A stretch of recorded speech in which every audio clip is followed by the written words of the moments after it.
In this third Sunday of Easter, we have the story of Moses and sort of the beginning of his vocation to the mission that God has called him to. And he encounters this burning bush and he hears these words, I am who am. God is made manifest to him. And from there, we know the story. Moses returns and leads to the freeing of the people of Israel through the Red Sea and through the desert, all the way to the Promised Land.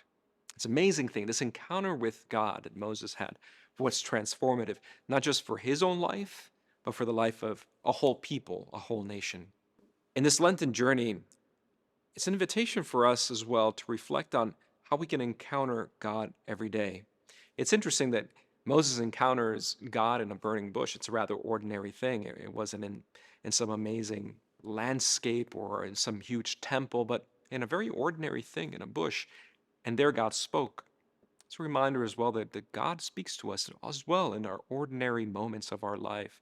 Maybe an encounter with a friend, a conversation, maybe sometimes just knowing that we're stuck in traffic. Whatever it is, in those very ordinary moments, God speaks to us. And so we have to be able to discover Him in the midst of that. As well, God has something to say, and that burning bush was never consumed. It's a reminder as well that God has always something to say. And when it comes to His Word and sacred Scripture, which I hope you can read every day of your life, not just during these days of Lent, but to be reminded that there's always something new to discover about God. And if we pursue that every day, getting up in the morning and say, what can I discover about God? What can I discover about Christ today? So that day by day, I might discover something new that will fill up my heart and make me want to know something new about Him every day.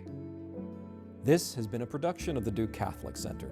If you enjoyed this video, please consider a financial commitment to support our ministry here on Duke's campus.